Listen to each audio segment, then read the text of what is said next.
Hello everyone and welcome back to Timberborn. This is episode 2 playing through the new map Spillage. In the first episode we got everything set up as you can see here. One thing that I really wanted to focus on was getting enough trees planted, and we are in the process of planting a bunch of oak trees right here. Since those are incredibly efficient and it's not uncommon during my let's plays for us to run out of wood, so this is going to be a big investment in the future. We also planted a bunch of crops at the end. We have another fluid dump right here, providing irrigation for all these crops. And then we just made our way up here in order to get access to some more logs, because as you can see we're running a little bit short on wood at the moment. And I saw lots of great comments during the last episode. One of the things you guys noticed is that I am building this wall in order to divert the bad water if it comes through here, but in reality we could just build some levees across here and actually block the bad water. So I think I'm going to pivot and then switch to doing that instead, because it makes a lot more sense. Thankfully this unstable core is still dormant, so we're not in too big of a rush. I think that they typically have 11 days before they detonate, so if we just make our way up here, it shouldn't be a problem to make those levees across. We are also in the process of expanding our colony. We have 4 vacant beds at the moment, but we want to continue to increase our beaver population. That way we have enough beavers to work all these extra jobs that we're going to be adding. So we can keep adding in houses right here. And then one of you guys also mentioned that there's a relic that gives you a lot of science, and I believe it's somewhere in the back over here. Aha, we have this one, and this unstable core will detonate and destroy it, but this is a whopping 3,000 science. Unfortunately is a ways away, so it's not going to be super easy to get over there, but it got me thinking there's definitely more relics around. We already got one, I think it was somewhere over here, but if we look right next to us, we actually have one that's another 200 science, and then this one's actually 800, and it would not be too big of a challenge to get over here. And an additional 800 science can go a long way at this stage of the game. So all we're going to need to do is make some paths over here and then do 1, 2, 3 sets of stairs. So that's a pretty small investment to get a lot of science. And then we can also remove these existing levees that I placed down in order to get some extra wood, since we are running pretty low at the moment. And then we never actually made any lumberjack flags. Place down just a couple up here for now, and then make sure we mark this whole area to be chopped down. There are also some more trees and another relic over here. We should probably focus on those at some point soon, because these bad tide drains will eventually drain into here and kill all these trees. But then again, these only spew out water during a bad tide, and that shouldn't happen for probably 6 to 8 cycles. In my most recent live stream on pressure, I think it was cycle 8 that we had our first bad tide. So if it's anything similar to that, then we're going to be safe for quite a while. And then we have our second drought. It is 4 days long. I don't think we really want to be pumping all the water out of here, so we can pause 2 of the water pumpers for now. We'll leave this third one on, since we have been increasing how many beavers we have, and I haven't had the opportunity to upgrade our water stores yet. So if we want to get to a medium tank, we'll need to make sure that we have gears in this district, and we don't actually have that yet. But we do have our geothermal engine, and we can easily get a gear workshop set up right next to it. It does cost 100 science, but we have plenty, and so we can get one of those placed right here. I think we should also get a second lumber mill, but they'll focus on these after they've done some of the other work. Looks like they did place those lumberjack flags up here, so now we have a good amount of wood. We're above 100 now. And then food, we're at 198. That's not too bad. We have a couple farmers in here. I noticed that we also have a lot of raw potatoes, but we don't have a grill set up yet. I did want to place the grill on top of here and then also move the farmhouse on top so we have a little bit more green space. But that's going to require a good amount of planks, so maybe we wait until we get this second lumber mill set up. We'll bump this up on the priority list for now. And they built that second lumber mill immediately, which is excellent. We have 220 planks that we can store. We added a large pile in the last episode. And then we also have 1 wood pile. We'll definitely need to expand our wood storage at some point. And we have a lot that we're wanting to build right now. It looks like we actually have a beaver who is unemployed, so we can find some jobs for them. I think we should probably get another builder's hut. It's only 100 science and we had the resources for it. And I'm going to try and plan ahead a little bit more with some of the buildings that I placed down. The builder's hut, I don't want to place it right here because we can have some production in this area. And then we should also plan ahead for where we want to have some zip lines. So I think if we get the builder's hut somewhere up here, this should be out of the way enough. And I don't really plan on utilizing this space anytime soon. And the beavers are already making good progress on the levees. They're about a third of the way through, but this is not time critical because the unstable core is still dormant.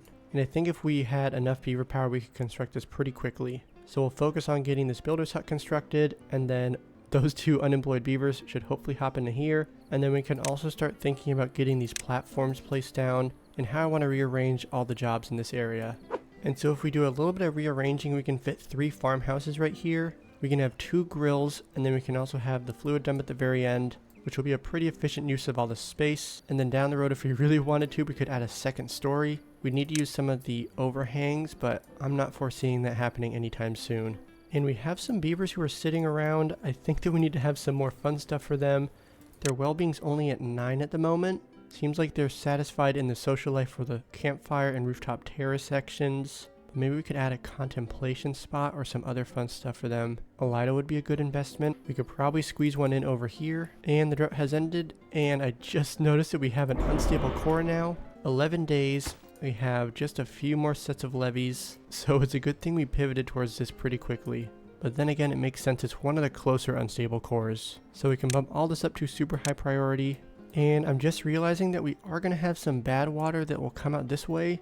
So we do need to have at least a few levees over here. So we can also bump these up on the priority list. I didn't really need to remove them in the first place. And we'll probably need to have at least a couple more, maybe 3. I think that should be good enough. So 1 step backwards, 2 steps forward kind of thing. But now we have about 25 wood left. We do have our builder's hut. And then we have 2 of these lumberjack flags. They can reach some of the logs. Seems we've chopped all this down. We have 1 more lumberjack flag over here that we can unpause. And then try and get some of these trees chopped down. Oh, and we have 2 more unstable cores. And these are all going to be detonating in 10 days. So at some point we will want to block this back off because I don't really want to have bad water flowing through this whole section and contaminating everything. In fact, I think it's actually going to do a little bit of flooding over here. Although I guess this is a natural dam, so it's probably 0.65 or 0.7 tiles tall. So it's just going to back up a little bit. This is a natural blockage, which I think is the same elevation as the dirt blocks. And we are actually almost completely out of water. We need to unpause both these water pumps. You can see the beavers are suffering a little bit. They are a bit thirsty. And these are almost out of range. I think we should extend the path and then probably move the lumberjack flags over here. That way they don't have to walk as far every time they chop some trees down. We also have a few more trees that we did not mark the first time.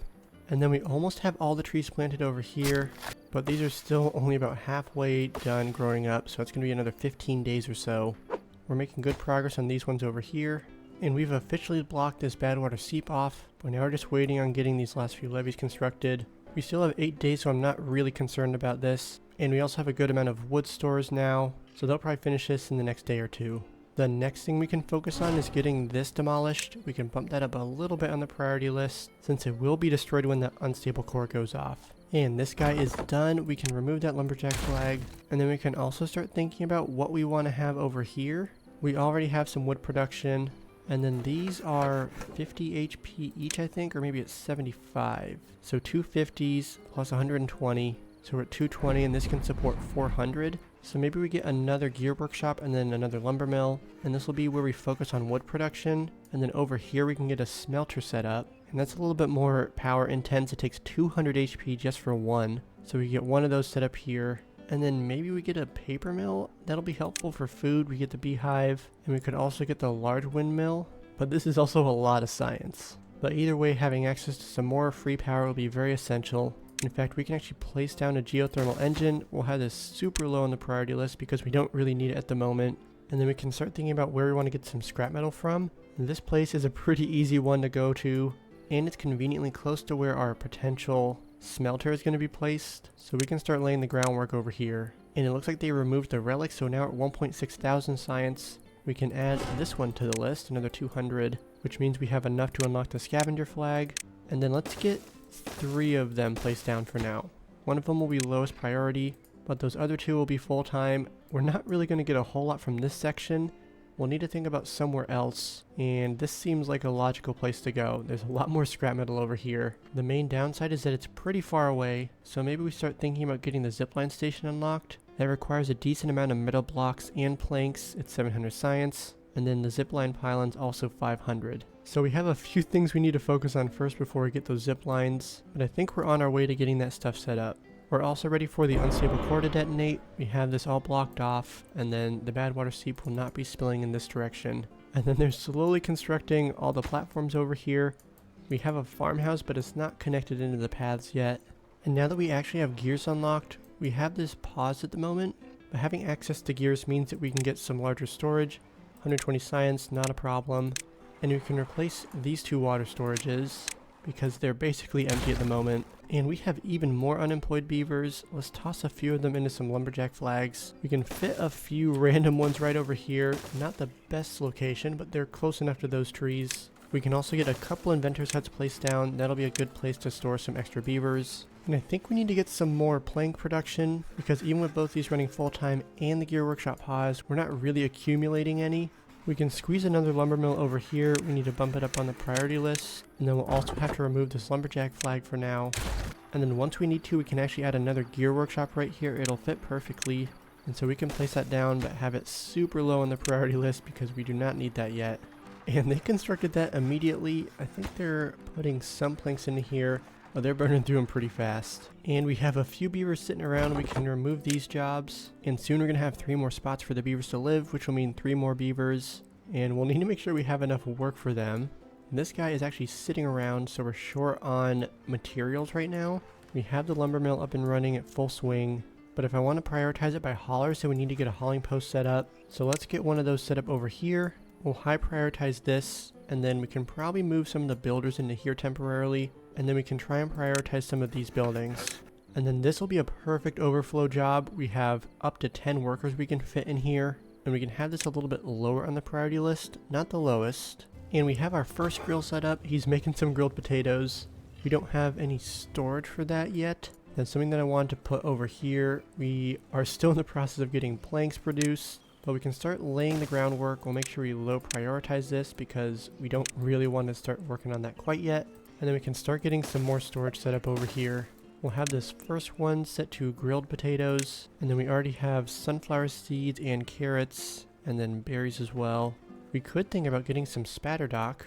We have this whole section and we could definitely fit some of those water crops in here. The main thing we need to think about is during a bad tide, this is going to start spitting out some bad water. So we'll need to make some sort of containment unit for the bad water that comes out of here. Part of that is definitely going to be the sluices. And then also the contamination barriers. We can start getting some of these set up. We'll have the levees around here, but we can bump that down on the priority list. Basically, when they have something they need to do, they can work on this. And are they already working on that? That is kind of nuts. I guess we have a lot of stuff to work on, but it all involves planks. And now we have 8 vacant jobs. Let's do a little bit of rearranging. There's hardly anyone in here. We can probably switch this second warehouse to carrots for now, since we don't have anything else we want to put in there. And then this guy is not doing anything. We can get rid of that guy in the forester. Since we have every single tree planted now, I think we're getting close. We have 81% for some of these trees. I'll definitely want to get some more forester set up on this little water patch. So we'll have some more platforms placed down. But once again, we'll super low prioritize it. We have several things that are low priority. We are on cycle 3, day 10, and I am going to need to start focusing on water a bit. We're only at 118, so we're actually going down in water now. So we can add another water pump over here. It only requires logs, so they should build that pretty quickly. And then let's bump this up a little bit on the priority list. We do have our gear workshop up and running now, which should help us get the medium tank constructed. And then we have the unstable cores. We have 3 of them. This one's going to detonate, plus the other 2 way over here. So let's see what that looks like from this angle. And we'll slow it down just a little bit. The bad water is flowing out way over here. There's not a whole lot left, so that is totally fine. And then we have the bad water seep, sending water in every which way. We can get some levees placed over here immediately, but once again, low priority. We don't really need to work on this yet. Ooh, and we have some trees over here. Do we have them marked? It looks like we do not, but that'll be very helpful to have because we are running a little bit short on wood now. And then we're getting to the point where we have a good amount of jobs paused, but we still have some free jobs. So we'll need to add some more houses so we can fit a few more on the backside here. This is only 50 science. We can't really reproduce with these lodges, but we can still hold a few beavers. We can use these in lieu of planks, and they actually let you construct those right next to each other. I don't know why they would let you do that. So we'll have one path in here, and then that'll give them access to this. And then I think it's time we unlock the double lodge. It's only 150 science. And then we will need to start thinking about how we want to get the beavers up 2 stories now. I think we'll want to rearrange this path system a little bit. I don't want to trap any beavers down here. We have these 2, which I will end up replacing with the double lodge at some point. But we can get the stairs set up adjacent. So these ones will go down. and then I'll remove this, place a platform down, and then have a set of stairs go up so they can reach these buildings. And then I do want to focus on getting these platforms constructed first. That way we can have access to a few more houses and continue to get our beaver population up. We also need to add in some paths because I did not place those down. And then with having these campfires, they take up a lot of area, an entire 3x3 grid, and it has to be on the ground, but thankfully they're actually pretty short. So if we just get a few overhangs constructed on top, then we can take advantage of that space. What I think I'll want to do is get some storages on top of those overhangs, and then we can get some rooftop terraces on top of those storages. And that's all going to be within 3 tiles vertically. So it's actually going to be pretty efficient in terms of space used. And we are basically out of all our resources. We actually do have a lot of scrap metal. Looks like they are maxed out. So let's get some storage set up for them. And then we can get the smelter unlocked. It's 300 science, but science has not been an issue so far. We can get that first smelter placed right here. And then like I said, that'll be close to the scrap metal. And then we could get a second one placed here at some point. We'll also need to make sure we have more room for getting some more power set up. And so we'll need to think about getting some water wheels placed somewhere. It honestly wouldn't be the worst thing if we had bad water flowing through here, because that could be some potential power production. And thankfully we have our first medium tank, so we have a lot more water storage capabilities now. We're up to almost 400, plus we have some trees that the beavers are chopping down. I think we probably want to add in a few more lumberjack flags. And now let's do a quick recap on our job situation. We have 4 vacant jobs, but if we start looking through all these jobs and the priorities that we have set, the gatherer flag is set to lowest, so that's 1. Hauling post is 5 jobs, but that's slightly lower. And then we have 2 inventors huts, a lumberjack flag, a scavenger flag. So 5 miscellaneous jobs plus the hauling post. That's another 5 jobs, so that's 10 jobs in total that we're okay with them missing. But I think we'll want to switch it so we have 5 jobs that are lowest. So the scavenger flag, lumberjack flag, 2 inventors huts, and then the gatherer flag. So if we see this number at 5 or less, then we know that we're filled up in the hauling post, which is good news. We can bump that up 1 more, because eventually we'll want to have this fully stocked, and we'll have this set to normal. And then we can get a second hauling post, which will be lower on the priority list. And we are going to have an explosion of jobs soon. We have 9 baby beavers, and then 8 free beds. And of those children, let's see how many are close to growing up. Only a couple are getting anywhere close, so most of them are pretty young, but we're still going to have a lot of beavers. Hopefully we can have some of these trees grow up soon. These are really close, 98, 99%. So this will be a good time to get some of these constructed. We can bump them up to slightly higher, because then they'll be chopping down wood left and right. We still have a shortage of planks. We have this set to, we want to set that to wood. And then this will be prioritized by haulers and then set to obtain. So the haulers will bring the wood over here, making it a little bit easier for these guys. And we're in pretty good shape right now, but we do need to think about what we want to do with these bad tide drains. So they are going to spawn bad water during a bad tide. And right now, if they did that, it would come down here, fill this up, and then flow to this section, and then eventually flood our entire colony. So at the very least, we'll need to block this off, and then probably carve a channel through here. That way we can divert the bad water. And then that goes over through here, and if we go down, we can see that it comes right into our garden. So that's not good. We might want to go through here as well. We would basically just continue carving the channel out through here, at which point it would go over this natural dam, and then continue through this little bad water river. And in order to do all that, we'll need to have explosives. So that's going to mean a few things in the meantime. The first would be getting an explosives factory, and then that would require some bad water. Thankfully, we have a bad water source right here. And we actually did finish constructing the smelter. This guy is doing nothing, so we can pause him. We're short on planks, so we haven't put any power into it. I think it's time we bump that up on the priority list a little bit. And the drought has started. It's only 3 days long, but we do want to pause some of these water pumpers. And then we're also having some trees grow up, so we can start to unpause some of these lumberjack flags, specifically this one, although it looks like they did construct these ones. So now we have 6 vacant jobs. Let's drop this one to lowest, so now we can have 6 vacant jobs and not worry about it. But having all these trees grow up will be very helpful. We do want to unpause the forester. And then food is actually fantastic. We're almost at 1,000.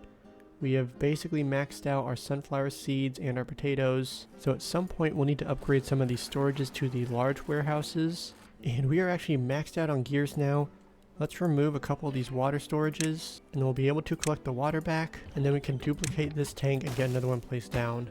And so I'm doing a little bit of thinking, and I suspect that what they want you to do on this map is take advantage of this water seep and actually have some water flow through here down into this section, and then that continues on along this river, which could potentially mean some power production over here. And then maybe we could do the same with this water seep.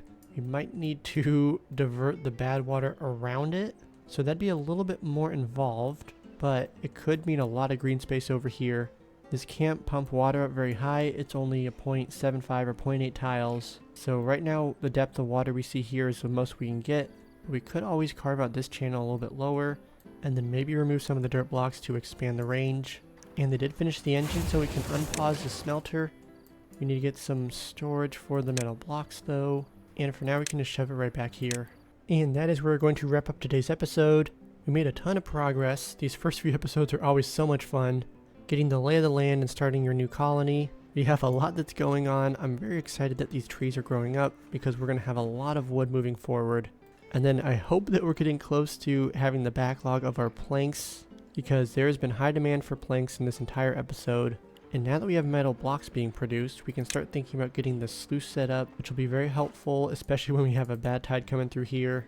And then we'll also want to use those metal blocks for getting some bad water collection. So if you enjoyed today's video, please hit that like button. It really does mean a lot to me. And if you haven't already, be sure to check out some of the live streams on Saturday mornings. Like I mentioned, I'm currently playing through one of Timberborn's other new maps, and that one has been a test for sure. And with that, we will see you in the next video. Thanks for watching.